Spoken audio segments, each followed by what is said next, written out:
Serie de Fuego del Altar. Hemos tenido varias predicaciones y si Dios lo permite vamos a continuar teniendo meditaciones y predicaciones sobre este tema del fuego en el altar. Pero hace 2 semanas llegamos a la predicación número 5 sobre el fuego del altar. La predicación número 5 era y es la santidad en un mundo corrompido. Así que este tema no podía tocarse en una sola predicación. Así que se desarrollaron 3 mensajes, una trilogía de mensajes sobre la santidad en un mundo corrompido. Y vamos a estar en este último mensaje.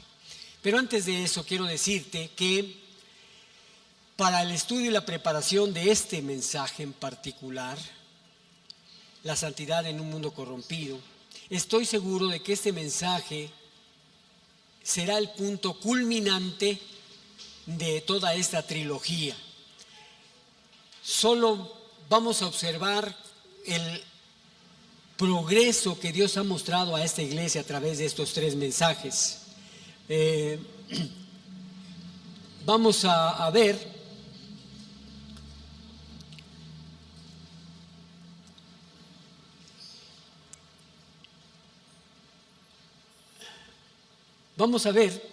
el progreso que Dios mostró a la iglesia a través de estos mensajes. El primer sermón, si no lo alcanzas a leer, fue el llamado de Dios, porque Dios sigue llamando a la santidad. El segundo sermón o mensaje fue que hay una transformación interior, porque Dios mostró que la santidad empieza en el corazón. Y este tercer mensaje nos dice que hay una evidencia visible. ¿Por qué? Porque la santidad se refleja en la conducta.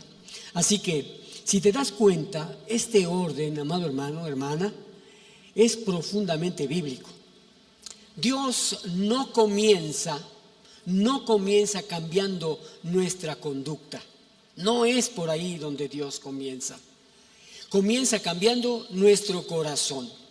Y cuando el corazón cambia, inevitablemente cambia la manera total de vivir. El apóstol Pedro, primeramente, nos hace y sigue de hecho un orden. No dice el apóstol Pedro, ya compórtense, ya pórtense bien. No dice eso. El Pedro nos dice, como aquel que os llamó es santo. ¿Quién nos llamó? Dios. Y esto lo podemos ver que nace de una relación con Dios. Con esta base se desarrolla este tercer mensaje. La santidad se refleja en la conducta, basado en 1 de Pedro, capítulo 1, verso 15. Y lo pongo en la pantalla. Vamos a leerlo desde tu lugar, ponte de pie y le hagamos esta lectura. Es solamente un versículo. Tal vez ya ni lo tengas que leer, seguramente ya te lo aprendiste, ¿verdad? 3 semanas predicando sobre este mensaje, sobre esta porción. Dice la palabra de Dios todos juntos, sino como aquel que os llamó es santo, sed también vosotros santos en toda vuestra manera de vivir. Vamos a leerlo una segunda vez. Sino como aquel que os llamó es santo, sed también vosotros santos en toda vuestra manera de vivir. Amén. Toma tu lugar. Mira, recalcando, durante las últimas 2 semanas hemos aprendido 2 grandes verdades. 2 grandes verdades. La primera, que Dios continúa llamando a su pueblo a vivir en santidad.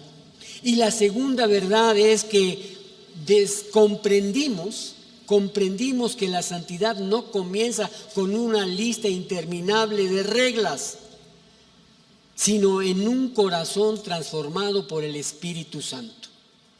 Pero ahora, inevitablemente surge una pregunta. ¿Qué pregunta será? A lo mejor ya te la hiciste, a lo mejor te la estás haciendo, Pero después de que hemos recibido el mensaje de que todos debemos de ser santos y que además la santidad empieza en el corazón, la pregunta inevitable es la siguiente: ¿cómo se ve una persona santa? ¿Cómo se verá? ¿Acaso será porque se sabe toda la Biblia? Mira, yo conozco a personas que se conocen la Biblia. Alguna vez estaba yo en un café, allá en un almacén que se llamaba Woolworth, y el hombre que se sabía la Biblia de tapa a tapa dijo: te voy a hablar de una porción. Y cuando abría la Biblia, era la porción que me iba a compartir. Ni siquiera buscaba. Donde la abría era precisamente donde estaba el mensaje que me quería compartir. Tenía una capacidad enorme, ¿verdad? Una habilidad para abrir la Biblia, una habilidad enorme para compartir la vida de Pablo. Pero desafortunadamente este hombre estaba muy distante de vivir una vida santa. Estaba muy distante de Dios, aun cuando parecía que conocía la Biblia. ¿Cómo se ve una persona santa? ¿Acaso porque asiste fielmente todos los domingos? ¿Acaso porque canta con pasión y entusiasmo? De nuevo, el apóstol Pedro nos da una respuesta absolutamente clara. Sed también vosotros santos en toda vuestra manera de vivir. Entonces, ¿cuál será la respuesta? ¿Cómo se ve una persona santa? De la manera como vive. Porque lo que nos enseña Pedro es: sed santos en toda vuestra manera de vivir. Observemos que Pedro no limita la santidad dentro de un templo. No dice: compórtense como santos en el templo. No dice eso. Él dice: en toda vuestra manera de vivir. Y la palabra toda, amados hermanos, cambia completamente nuestra perspectiva. ¿Por qué? Porque no es solamente en ciertos lugares. Porque no es con algunas personas que debemos de comportarnos santos. Porque no es hacer ciertas cosas para ser santos. Porque no es callar algunas palabras para ser santos. Es en toda nuestra manera de vivir. Dice así: en toda vuestra manera de vivir. Hermanos, la santidad no es un compartimiento de nuestra vida. La santidad no es una división de nuestra vida. Es una manera de vivir, es un estilo de vida, es la evidencia visible de un corazón que pertenece a Cristo. Así es. Por eso llegamos a esta tercera gran verdad. La santidad se refleja en la conducta. ¿Pero dónde comienza? ¿Será en el templo? ¿Será solamente en el templo? No. Aunque yo los veo con cara de santos, a todos. Es más, si se pudieran ver las alas, no se muevan porque van a estorbarle a los de atrás. Pero no está exclusivamente enfocado al templo. Mira, la santidad comienza a verse en la familia. Sí, escúchame, es relativamente fácil parecer espiritual durante un tiempo en el culto. Ahorita todos tienen cara de santos. Todos tienen cara de santos. Es relativamente fácil parecer espiritual durante el tiempo del culto. La verdadera santidad se revela en la convivencia diaria. Las personas pueden admirar nuestras palabras en público, pero quienes viven con nosotros conocen la realidad de nuestro carácter. Sí, Dios no mide nuestra santidad solamente por lo que hacemos en la iglesia, sino cómo vivimos cuando salimos de esta puerta, cómo vivimos en el trayecto a casa, cómo llegamos y vivimos en casa. Lo verdaderamente desafiante, hermanos, es reflejar a Cristo el resto de la semana. El domingo en la tarde, todo el lunes, martes y hasta de nuevo el próximo domingo. Eso es lo desafiante. Reflejar el resto de la semana a Cristo el Señor. Es ahí en casa, sí, ahí en casa donde se revela nuestro verdadero carácter. Allí nadie actúa para impresionar a nadie. ¿Por qué? Porque ya te conocen. Ya no vas a impresionar a tu esposo, ya no vas a impresionar a tu esposa, ya no vas a impresionar a tus hijos, porque ya los impresionaste con tu carácter durante toda la vida. Allí aparecen nuestras relaciones espontáneas, nuestro tono de voz, nuestra paciencia, nuestra capacidad de perdonar, nuestra humildad para reconocer el error. Pedro nos está diciendo que la santidad debe comenzar precisamente allí, en el núcleo de nuestro hogar, con nuestra familia. Seguramente muchos hemos leído de Timoteo, el joven pastor. Cuando pensamos en Timoteo, sabemos que, o más bien lo recordamos como el fiel colaborador del apóstol Pablo. Un joven pastor que recibió la responsabilidad de cuidar la iglesia de Éfeso. Sin embargo, antes de ser un líder reconocido, Timoteo fue un hijo y un nieto que creció en un hogar donde la fe era una realidad cotidiana. Allí vivió Timoteo. Y la Biblia nos presenta un detalle muy significativo. Pablo le escribe, dice: me acuerdo de tu fe sincera, pues tú tienes la misma fe de la que primero estuvieron llenas tu abuela Loida y tu madre Eunice, y sé que esa fe sigue firme en ti. Ese era Timoteo. Pablo no comienza hablando de los dones de Timoteo, ni de su capacidad para predicar o la capacidad para dirigir una iglesia. Comienza hablando de su herencia espiritual, lo que recibió de su abuela, lo que recibió de su madre.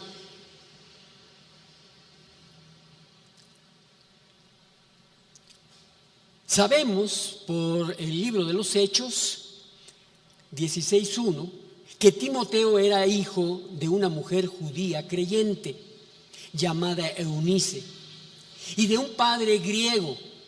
La Biblia no presenta a su padre como un creyente, pero lo que es muy probable es que Timoteo creciera en un hogar que no todos compartían la misma fe.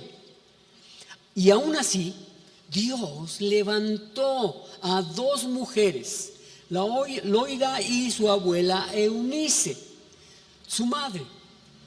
Ellas asumieron con fidelidad la responsabilidad de enseñar las Escrituras y formar el corazón de Timoteo.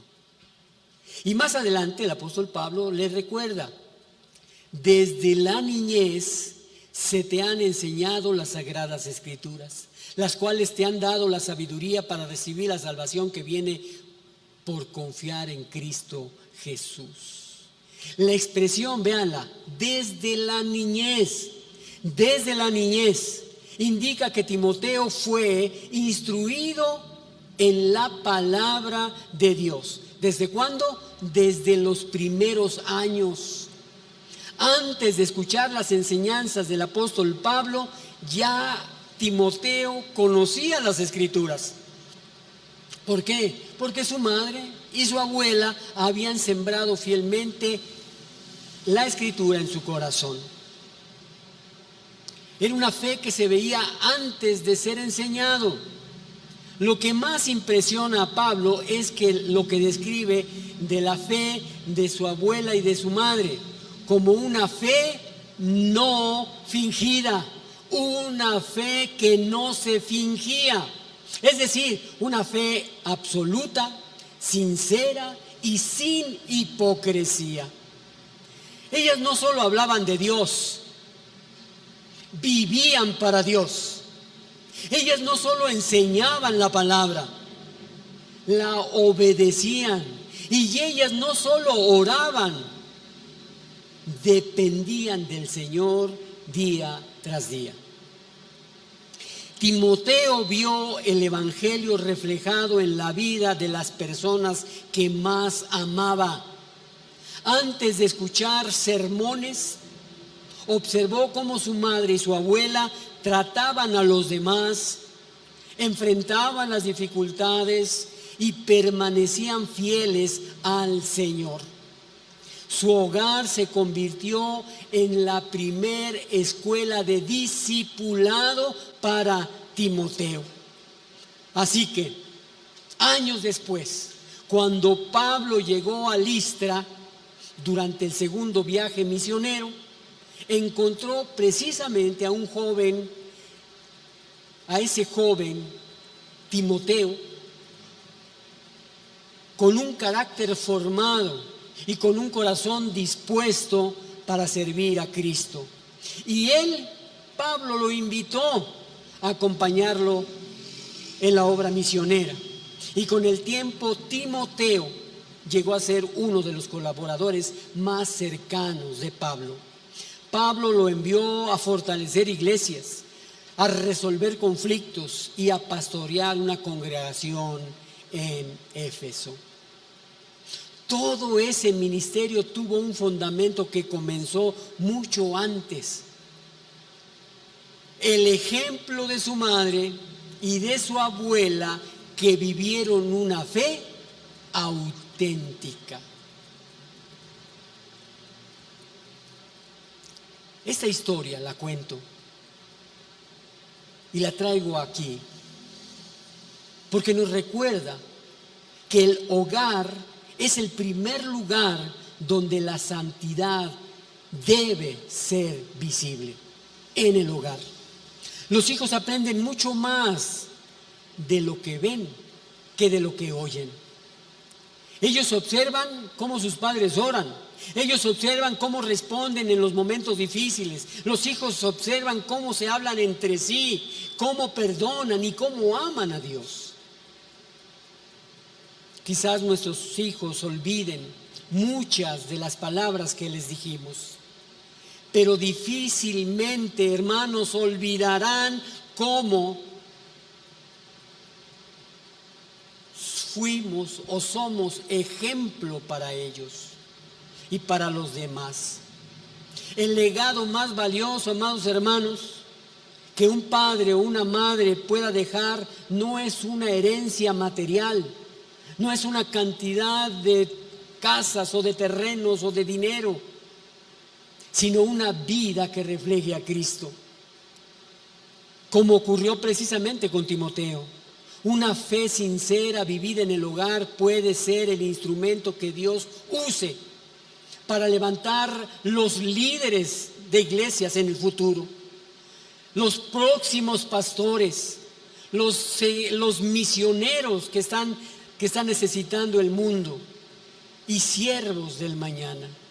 Nuestros hijos escucharán, sí, muchos consejos, incluso sermones, pero ninguno será tan influyente como nuestra propia vida. Nada será tan influyente como nuestra propia vida. Ellos olvidarán muchas de nuestras palabras, pero recordarán cómo tratamos a mamá, cómo tratamos a papá, cómo los tratamos a ellos. Recordarán cómo perdonamos, recordarán cómo oramos y recordarán cómo reaccionamos cuando había problemas. Hermanos, la santidad comienza siendo visible en la casa, en el hogar. La familia es el primer púlpito donde nuestra santidad está puesta a prueba. Timoteo no llegó a ser un hombre de Dios por casualidad. No. Timoteo fue un niño que vio a Cristo reflejado en la vida de su madre y de su abuela. Timoteo, la santidad vivida en el hogar deja un legado que puede alcanzar generaciones. El ejemplo de Timoteo está vigente hoy, como tu vida puede estar vigente para la próxima generación, para tus hijos, para tus nietos y para tus bisnietos.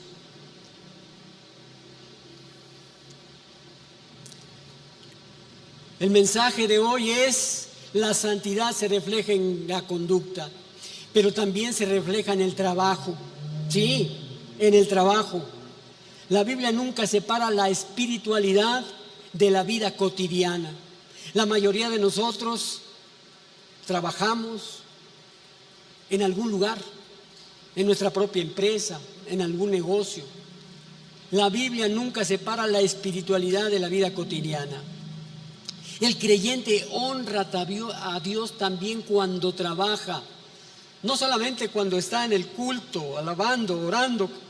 No, cuando nosotros trabajamos con excelencia, porque es que servimos a Dios. Trabajamos con excelencia porque servimos a Dios. Llegamos a tiempo, cumplimos nuestra palabra. Y déjame decirte esto: cuando hablamos de cumplir la palabra, es importante. Nuestra palabra, amados hermanos, debe ser mucho más poderosa que una firma en un papel. Nuestra palabra se debe cumplir. Lo que dices que vas a hacer, hazlo. Lo que tú prometes, realízalo. Así que, si trabajamos con excelencia es porque servimos al Señor, llegamos a tiempo, cumplimos nuestra palabra, no engañamos, no aprovechamos oportunidades para actuar deshonestamente. No trabajamos solamente cuando alguien nos observa. Mira, José el soñador fue íntegro como esclavo. José el soñador fue íntegro como administrador. Fue íntegro como prisionero. Y fue finalmente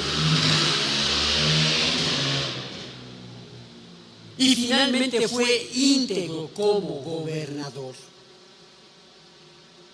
Todas sus circunstancias cambiaron, pero definitivamente su carácter nunca cambió. ¿Por qué? Porque José entendía que siempre trabajaba delante de Dios. Así que te pregunto, ¿qué testimonio damos en nuestro lugar de trabajo? ¿Qué dicen de ti tus compañeros? ¿Qué dicen de ti tus jefes? ¿Qué dicen de ti tus subordinados? Te pregunto, ¿somos conocidos por nuestra honestidad? ¿Somos conocidos por nuestra puntualidad? ¿Somos conocidos por cumplir nuestra palabra? ¿O nuestra vida es igual que cualquier otro que vive, que trabaja con nosotros? Pedro nos recuerda: toda nuestra manera de vivir pertenece al Señor. La santidad se refleja en la conducta y también se refleja en nuestras palabras. Sí, en nuestras palabras. La lengua revela lo que hay en el corazón. El Señor Jesús dijo: de la abundancia del corazón habla la boca. Las palabras nunca salen por accidente. No digas: ay, se me chispoteó. No salen por accidente. Salen de un corazón que no sabemos cómo está. Así que nuestras palabras revelan lo que llena nuestro corazón. Y déjame decirte, un corazón lleno de amargura, ¿qué produce? Palabras amargas. Un corazón lleno de orgullo, ¿qué produce? Palabras hirientes, lastimosas. Pero un corazón transformado comienza a producir palabras que edifican, que construyen. La santidad, amados hermanos, también se ve o se refleja cuando evitamos el chisme. Cuando evitamos el chisme. Cuéntame, manita, para orar.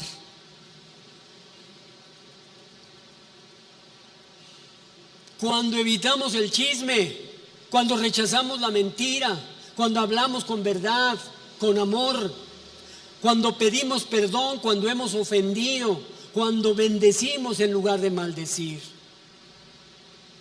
Se cuenta de un pastor que dice que conoció a un carpintero que podía identificar la calidad de un árbol solamente observando las virutas que caían cuando trabajaba.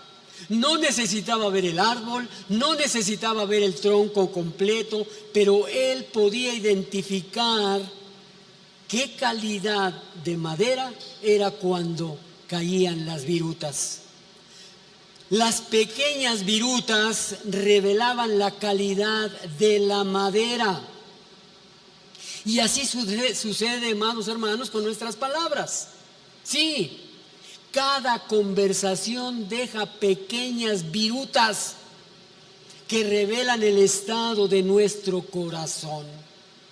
Así que consideremos también que la santidad se refleja en nuestras palabras, porque las palabras son el eco audible del corazón. Las palabras son el eco audible del corazón. Y el tema es, la santidad se refleja en la conducta y la santidad se refleja en nuestras decisiones también. Todos los días tomamos decisiones. Hoy tomaste una decisión extraordinariamente buena. En vez de quedarte viendo a 22 chutando una pelota y a uno que anda como loquito, que le dicen árbitro, viniste a escuchar la palabra de Dios. Y todos los días tomamos decisiones. Desde que el sueño se desaparece, comenzamos a tomar decisiones. Me levanto, no me levanto. Me voy o me quedo. Hago, no hago. Todos los días tomamos decisiones. Y algunas parecen decisiones insignificantes, pero poco a poco van moldeando nuestro carácter. Fíjate bien, Daniel decidió no contaminarse. José decidió huir del acoso. Moisés decidió identificarse con el pueblo de Dios. Hermano, cada una de estas decisiones fortalecieron la comunión con Dios. La santidad no suele construirse con una gran decisión. La santidad no puede construirse mediante una gran decisión.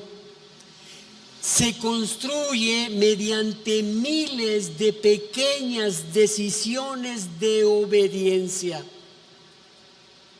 John Wesley enseñaba que la gracia de Dios debía expresarse en cada aspecto de la vida diaria. Insistía en que no existe una separación entre la vida espiritual y la vida cotidiana.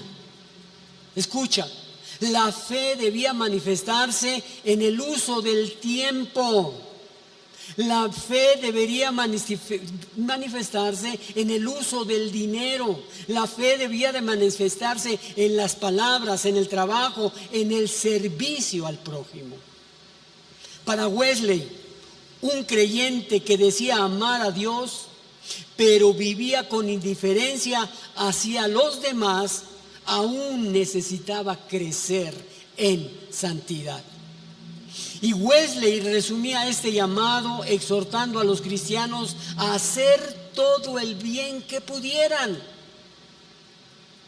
por todos los medios posibles y durante todo el tiempo que les fuera posible, como fruto del amor de Dios que había derramado en su corazón.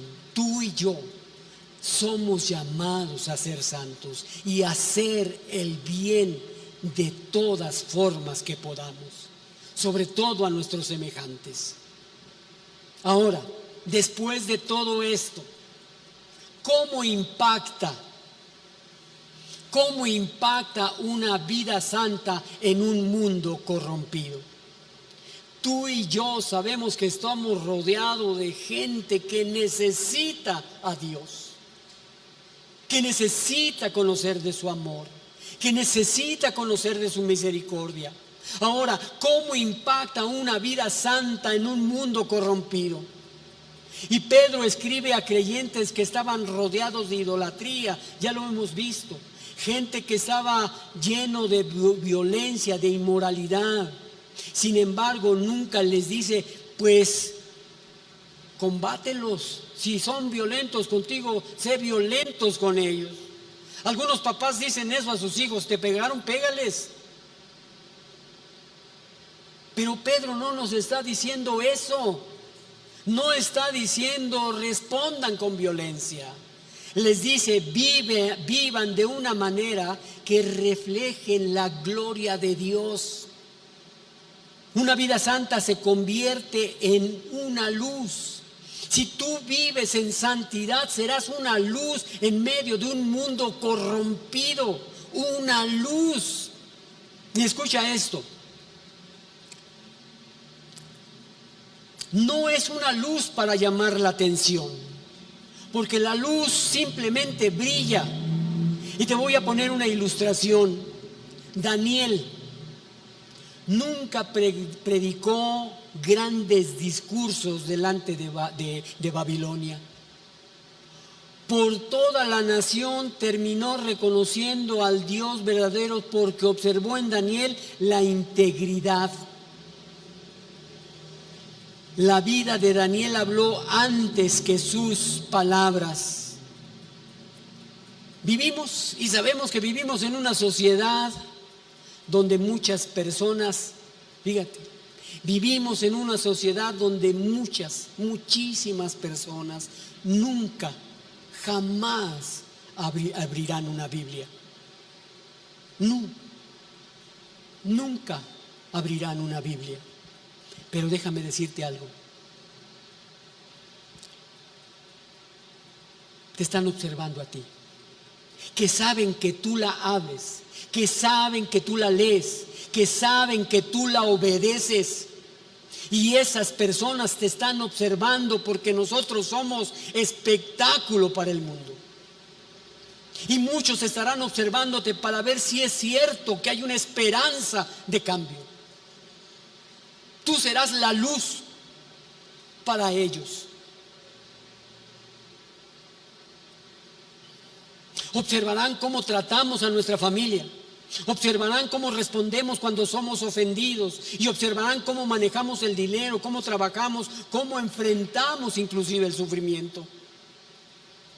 Nuestra conducta puede abrir puertas al Evangelio, pero también nuestra conducta puede cerrar las puertas al Evangelio. Imaginémonos una habitación totalmente oscura. Totalmente oscura. No hace falta encender 100 lámparas para poder vencer la oscuridad. Una sola luz probablemente la de un cerillo, cambia completamente el ambiente. La luz de un cerillo en una habitación totalmente oscura. Y así es como Dios quiere que tú y yo vivamos. No maldiciendo continuamente la oscuridad, sino brillando con la luz de Cristo. Y Pedro nos dice: sed santos en toda vuestra manera de vivir. No solamente en la iglesia, insisto, no solamente cuando los demás nos observan, dice en toda nuestra manera de vivir. Porque la santidad no consiste en aparentar que somos perfectos, porque nunca lo lograremos. Consiste en permitir que Cristo gobierne cada área de nuestro corazón y de nuestra conducta. Y cuando eso sucede, fíjate lo que cambia. Cambiará el hogar, el trabajo, las palabras, las decisiones, todo eso cambiará. Y finalmente, el mundo comienza a ver a Cristo reflejado en su pueblo. Quizás hoy el Señor no te está señalando un gran pecado. Hoy no. Quizás está señalando pequeñas áreas donde todavía no hemos entregado el control a Él. No le hemos entregado nuestra manera de hablar, nuestra actitud en casa, nuestra ética en el trabajo, nuestra forma de responder cuando somos contrariados. Y precisamente la santidad se construye precisamente allí, en la obediencia de cada día, en la obediencia cotidiana. Así que, hermanos, con esto concluimos este tercer mensaje. El llamado es a ser santos. Y la santidad comienza en el corazón. Y la santidad se vive cotidianamente con todo lo que hacemos. Amén. Hagamos una oración. Padre Dios poderoso, te damos gracias, no solamente porque nos llamaste a ser santos, sino porque tu Espíritu está obrando en nosotros para conformarnos a la imagen de tu Hijo. Hoy queremos rendirte no solo nuestro corazón, sino también nuestra manera de vivir. Santifica nuestro hogar para que sea un lugar donde reine tu paz y tu amor. Santifica también nuestro trabajo para que nuestra integridad glorifique tu nombre. Santifica nuestras palabras para que edifiquen y lleven gracia a quienes las escuchan. Y Padre, también santifica nuestras decisiones para que cada paso refleje nuestra confianza en ti.